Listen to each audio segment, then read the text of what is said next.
What if your family was never meant to protect you? What if everything you were taught to call love was just manipulation wrapped in obligation? Most people will spend their entire lives running from that question. They'll bury themselves in work, drink too much on weekends, scroll mindlessly through their phones, anything to avoid the truth that their childhood was a battlefield, not a sanctuary. But you know it already, don't you? You've felt it in the hollow ache that never quite leaves your chest, the emptiness of trying to please people who only valued your obedience, the exhaustion of carrying a story you were too ashamed to speak. Here's the uncomfortable reality. The pain you survived wasn't some cosmic accident. It was the beginning of your individuation. Carl Jung believed that our greatest wounds are the raw material for becoming who we really are. But he also knew most people will never dare to look their suffering in the face. They'll keep performing, keep denying, keep pretending. You don't have to be one of them. In this video, you'll learn how to stop apologizing for the damage done to you, how to recognize that your trauma was never a reflection of your weakness, but of your depth. You'll see why your empathy, your sensitivity, and your refusal to conform are not liabilities. They're evidence that you survived with your humanity intact, and you'll understand how the shadow you inherited can finally become the source of your sovereignty. If you've ever wondered whether your pain could mean something more than survival, you're in the right place. Watch this until the end, because you're about to learn that the story you were handed doesn't have to be the story you keep living. Before we begin, hit like and subscribe to this channel. You're going to need this knowledge where you're headed. There's a question most people never dare to ask out loud. What if your family was never meant to nurture you, but to break you open? Imagine a boy growing up in a cramped apartment in Liverpool, where the television was always blaring and the silence between arguments felt heavier than the shouting itself. He learned early that no matter how polite he was, the contempt in his father's eyes wouldn't fade. That's the beginning of the sombra, the shadow Jung spoke about. It doesn't announce itself. It seeps into your bones through everyday humiliation. Maybe you felt this too, like you were born into an emotional minefield you didn't ask for. But what if I told you that minefield was your first initiation? And before you close this video thinking you're cursed, let me remind you, what you endured wasn't random. It was the fertile soil for your individuation. You see, the familia toxica is not simply a collection of flawed people. It's a living system that demands conformity at the cost of authenticity. Maybe your mother demanded obedience in exchange for scraps of approval. Maybe your father called you too sensitive when you cried. These patterns are not just personal failures. They are echoes of ancestral wounds, trauma transmitted like an invisible virus. Jung called this the inheritance of the shadow, and no matter how hard you tried to please, that darkness remained. And here's the unsettling truth. The more you denied your own pain to survive, the more it grew claws beneath your skin. But hold on, this is not a condemnation. It's a call to understand how the shadow makes you. If you've ever walked into a room and felt your stomach tighten before a word was spoken, you already know the shadow is real. It lives in the tension before conflict, the dread of being seen as the difficult one. That dread can stalk you into adulthood, shaping your relationships, poisoning your confidence. But here's something nobody tells you. The shadow isn't just the repository of shame. It holds your hidden strength. Every time your family gaslighted your intuition, every time they punished your authenticity, you were being forced to cultivate empathy, the capacity to feel the truth beneath the lies. You were learning to sense what others were too afraid to see. That is the paradox. Your suffering didn't only hurt you, it refined you. Picture a young woman in Detroit working 2 jobs just to pay rent. Each night, she sits alone in her car, weeping silently because her mother's voice still echoes, "You'll never be enough." That is the shadow, and it isn't abstract philosophy. It's the real suffocating pressure of never feeling worthy. But this same darkness can become the catalyst for your despota spiritual. Because eventually, the pain of pretending becomes greater than the fear of standing alone. One night, she looks in the mirror and whispers, "I can't keep betraying myself." In that moment, the shadow cracks and something luminous leaks through. If you've ever felt that flicker of defiance, you know the beginning of liberation. People often ask, why didn't my family protect me? But Jung would say protection was never the assignment. The assignment was to confront the shadow, because only by facing it could you begin to see the contours of your true self. Think about it. The child who survives emotional neglect often becomes the adult with unparalleled resilience. The son who learns to navigate a father's volatility develops soberania, a sovereignty that no external chaos can undermine. It's an unsparing process, like being tempered in fire, but it grants you a clarity that those who were coddled never taste. This is why you must stop believing you were born defective. You were born to remember. Here's something radical. Your family's dysfunction was the crucible where your individuality was forged. Jung said the shadow must be integrated, not denied. This doesn't mean excusing abuse. It means acknowledging how it shaped your autenticidade. You learn to read unspoken signals, to detect dishonesty in a glance. That hypersensitivity, which once felt like a curse, is the seed of your greatest gift. When you can finally look back and say, "That was never about me," you reclaim your power. And make no mistake, this reclamation isn't easy. It demands that you stop searching for closure from those who can't give it. Think about the last time you sat at a family gathering and felt like a foreigner in your own bloodline. The polite laughter, the stale rituals, the unspoken agreements to avoid truth. That discomfort is the signal that your soul refuses to shrink. You're not here to repeat their patterns. You're here to end them.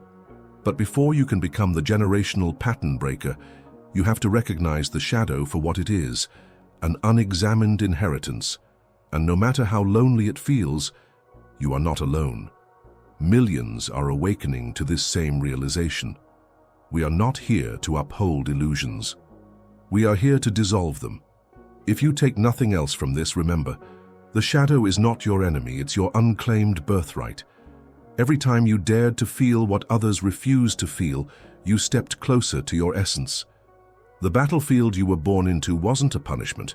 It was the proving ground of your soul, and just beyond the horizon of that darkness lies something extraordinary. The process Jung called individuation, where you become who you were always meant to be. But before we explore how this alchemy unfolds, let me ask you, what would happen if you stopped running from the parts of yourself that terrify you most? Before you go any further, I invite you to check the selected material I've placed in the pinned comment below. You'll find resources that can help you understand the shadow and begin transforming your own story. And if this resonates, share in the comments. When did you first feel the shadow at work in your life? If you've ever woken up in the middle of the night, feeling as if you were living someone else's life, that quiet panic is more significant than you realize. Carl Jung believed that each of us carries an unrepeatable blueprint, a destiny encoded in our psyche that demands to be fulfilled. This process he called individuation, and it begins the moment you sense that your existence has been hijacked by the expectations of others. Imagine a man in his 30s, working a job he secretly despises, clocking in and out of the same warehouse day after day. He remembers how his father once said, "Be grateful, at least you have steady work." But every morning, a dull ache blooms in his chest as he wonders if gratitude means surrendering to a life that never felt like his.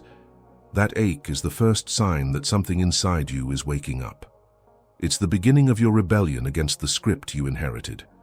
The tragedy is that most people ignore this call. They bury it under distraction. Hours scrolling social media, mindless drinking on Friday nights, numbing the question that won't leave them alone. Who am I really? Individuation demands you stop pretending. It's the moment you realize your authentic self has been whispering to you through every disappointment, every hollow victory, every time you forced a smile when you wanted to scream. Jung wrote that the path to wholeness is not about becoming perfect, it's about becoming real. The man in the warehouse may not know what he wants yet, but he senses what he can no longer tolerate, and that clarity is more precious than any false certainty. Individuation often begins with loss, the death of illusions. It can feel like everything is falling apart. Relationships end, careers collapse, old identities disintegrate. You might look around and wonder if you're simply failing. But what if this collapse isn't a breakdown? What if it's a breakthrough? The disintegration of the false self is terrifying because it leaves you exposed. But in that exposure, you finally glimpse your true contours, your soberania, your inner sovereignty that no one can revoke. Think of the single mother in Manchester who left an abusive marriage with nothing but her children and a battered suitcase.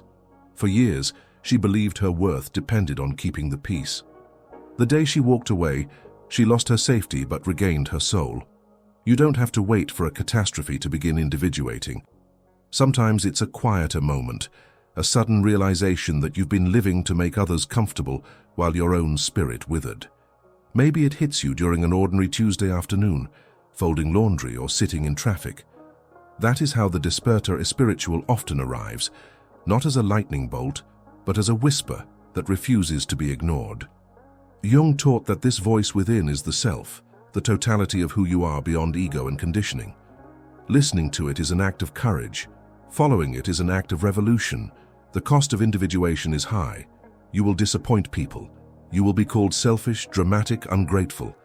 Those invested in your compliance will try to pull you back into the old narrative. But every time you choose your truth over their comfort, you reclaim a fragment of your power. This is why individuation is not merely a psychological process. It is a spiritual one. It requires you to trust that your life has meaning beyond the roles you've been assigned. Picture the young artist in Brooklyn who was told she'd never make a living from her paintings. She worked night shifts in a cafe, painting in a cramped corner of her flat, fighting the inner critic that sounded suspiciously like her mother. Years later, her art would touch thousands. But first, she had to believe her vision was worthy, even when no one else did. The process is never linear. Some days you feel unstoppable, fierce in your sovereignty. Other days you feel like a frightened child, longing for approval. That's normal. Individuation is not about transcending your humanity. It's about integrating every part of you, the bold and the broken, the certain and the uncertain. Jung said, "The privilege of a lifetime is to become who you truly are." That privilege often begins as a burden, but over time it transforms into a liberation so profound it can't be explained, only lived. If you're listening now and wondering how to start, know this: you already have. The fact that you're questioning the life you've been handed means you are stepping onto the path. You don't need all the answers today. You only need the willingness to be honest about what no longer fits.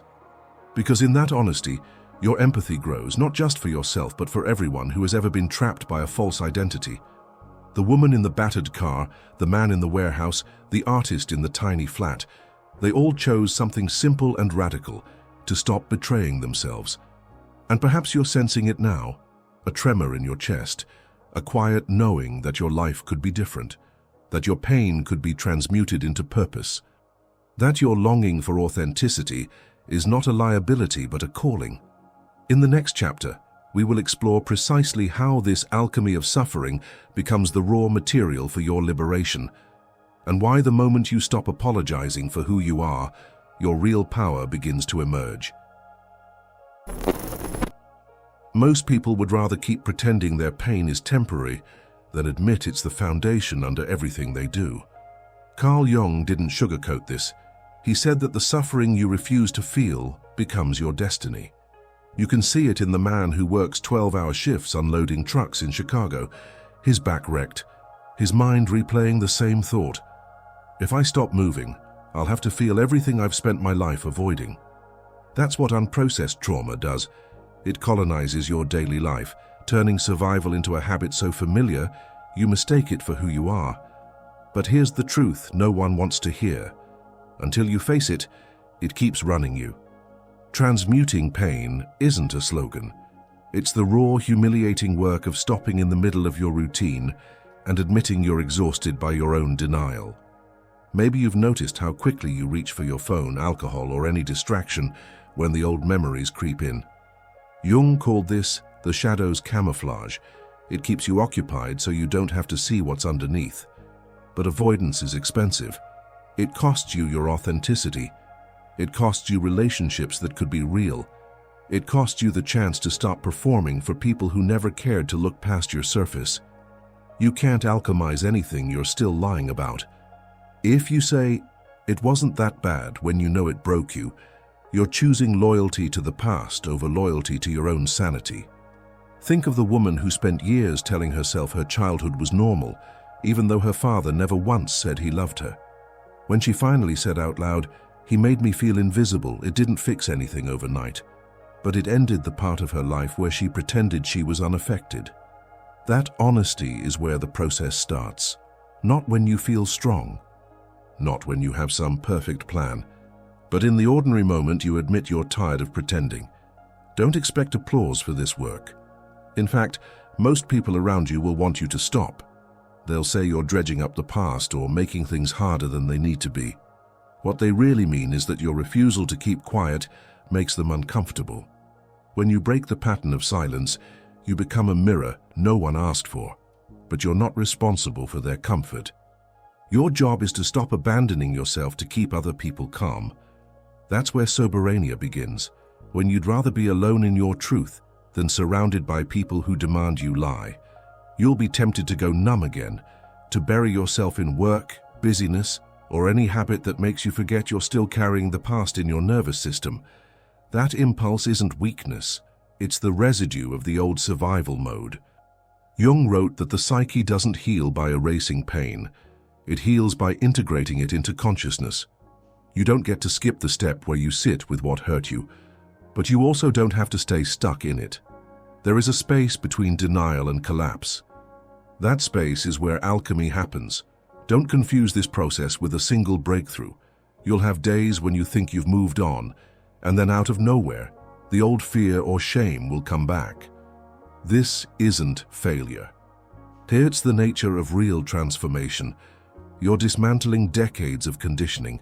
You're confronting the stories you built your identity around. You're learning to separate what happened to you from what you chose to become. That's not neat or linear. It's slow, messy, sometimes infuriating. But every time you choose to feel rather than run, you reclaim something that was stolen. Imagine this. You're sitting alone after a long day, and for the first time you let the sadness in without trying to edit it. No distraction, no story about how you should be over it, just the plain, heavy truth. That moment isn't weakness, it's the threshold. Most people will never cross it because it feels too raw. But if you can stay there, if you can keep breathing while your chest aches, something will start to change. The pain won't vanish, but it will stop controlling you. It will become information instead of identity. And maybe that's all you need to understand right now. This isn't about erasing what happened. It's about refusing to let it keep dictating who you're allowed to become. There is more to this process than surviving. There is the possibility, however small it feels, that your pain could become the raw material for something more honest, more grounded, more your own. But before we talk about how that possibility starts to take shape, I want you to ask yourself one question you've probably avoided. What would it cost you to never face this at all? You've heard enough stories about how healing is simple or glamorous. This isn't one of them.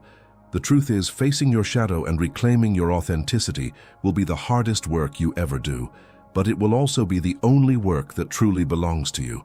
From this moment forward, you have a choice: to keep performing for people who never cared to understand you, or to finally become the person you were always meant to be. Ask yourself right now, what would it look like to stop hiding? What would happen if you stopped waiting for permission to feel, to speak, to live as your whole self? Most people never ask those questions because they already sense the answer will cost them the life they settled for. But you're different, or you wouldn't still be here listening. If any part of you feels ready to take the next step, no matter how small, start today. Speak one truth you've never said out loud. Set one boundary you've always avoided. Do one thing that aligns with who you really are, not who you were taught to be. Because every time you act from your sovereignty instead of your conditioning, you change the story, not just for yourself, but for everyone who comes after you. Don't underestimate the impact your example can have. Someone out there is waiting to see that it's possible to survive this, to grow past it, to become something more honest than what you inherited. If you found value here, Subscribe and turn on notifications so you don't miss what comes next. And before you leave, check the pinned comment. I've placed resources there to help you keep going when the old stories try to pull you back.